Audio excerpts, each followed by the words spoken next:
The next word is going to bring us into the next segment, which is how to avoid getting scammed. I'm from the hood, so I don't want none of my people back home, back in the hood that scam to feel offensive about this and what I'm about to say. But I do owe something to the YouTube family and to my people that watch consistently, and I do not want them to get scammed. So I'm definitely going to be sharing this information on how to kind of avoid getting scammed. And there's many different ways to get scammed. But the word of the week for the whole how to avoid getting scammed is vulnerability. And everybody has an audience. Scammers have an audience. They're attacking people that they feel or think are the vulnerable ones. Not all the time, sometimes they attack rich people that may not be emotionally vulnerable, but they don't got time to be checking their bank accounts. They got 15, 20 bank accounts. They ain't got time to check all that every single day. Maybe they hire someone to do it. Who knows? But vulnerability is really just the exposure to a potential attack, either physically or emotionally. So let's say if you're going through some, maybe some tough time, let's say you just lost your job, but you have an investment account with Cashapp, right? Because this has happened. People have told me about this. How to avoid to get scammed. So you're going through a rough time, but let's say you got let's say $10,000 in your Cashapp account. You've lost your job due to COVID. You get a text message saying your Cashapp account has been locked. To unlock it, sign in here. You get a text message saying that. Please listen clearly right now. Listen up.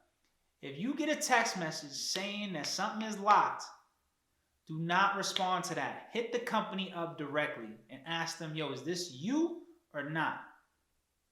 Companies usually ain't going to do that. That is like the number one. I know already someone who's gotten their account hacked by that. Sorry for the phone. I know someone who's already gotten their account hacked by that. And it's like but you're not thinking about it, because if you're having a bad week, if you're having a bad month, if you're having a bad year, you're not thinking. You're just like, oh my God, my account where my savings and my investments are, I can't lose that. It's locked. I got to unlock it. Sometimes we have to just take a step back and think about what's really happening. So that is a simple way where people fall into traps where they're just not thinking because they've had a long day, they've had a long week, and they just like, not another thing I got to solve. Well, sometimes there's really nothing to solve. That's just the scammer. They know that you're the vulnerable person. So they're attacking you in hopes that you're not paying attention, you're not thinking, you're acting emotionally. You're emotionally vulnerable because you're not thinking straight. And they get you to type in, you give them your sign-in, your password, and now they got your account. Now you locked out. Now you just got scammed. They selling your investments. They pulling money out of your account because everybody's Cash App is attached to their account. It's an ugly scenario. The other number one way that a lot of people are being attacked, scam-wise, especially during the holidays, is gift cards. The gift cards is going to be the number one thing. Listen, I always tell people, because someone actually recently DM'd me trying to scam me, talking about they got a $9,000 check and I can get one too. Well, goddamn it, if they just giving out free checks like that, the whole world would have it. Everybody would know about it, don't you think? If anything sounds too good to be true, it's usually a scam, right? I'm going to repeat that again. If everything sounds too good to be true, it's usually a scam. There's no such thing as easy money. There's just no such thing. Earning a good amount of money takes hard work, takes time, takes patience, takes knowledge, takes research. It ain't going to be easy. So if someone's telling you to buy a gift card, to do something with a gift card, just don't fall for it, please. Like, if they're telling you that your cousin's arrested and needs to be bailed out with a gift card, that's just not.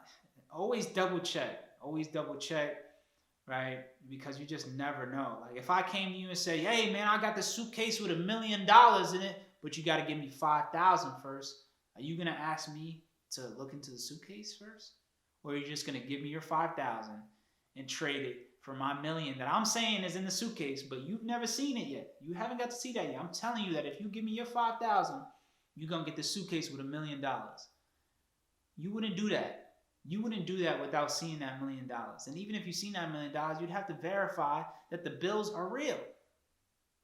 This is kind of the thought process I want y'all to be thinking when there's someone potentially scamming you, because I don't want people to get scammed, man. Everybody getting scammed out here.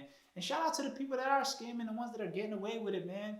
Everybody got to hustle. It's just, y'all got to really understand, y'all ruining people's lives. Y'all tearing people apart. The same people that are trying to come up off the ground, y'all tearing them down. And I don't want nobody from my YouTube family to get torn down by a scammer. So if you have any stories you want to share, please let people know in the comments so they can understand how to avoid being scammed, man. Like, it's just a sad time we're in. And there's also a lot of credit bureaus. You can go through credit bureaus. They could put locks on your account. They could put notifications on your account. I think you got to pay for some of this stuff, but hey, it may be worth it. It really may be worth it for someone just to not ruin your credit, because that does mean a lot. You know, you can get a lot more advances through banks, through people, just based off your credit. You know, you can open a credit card with freaking whoever you want if you got good credit. So definitely something to keep in mind. Please, y'all, avoid getting scammed. I don't want to hear it no more.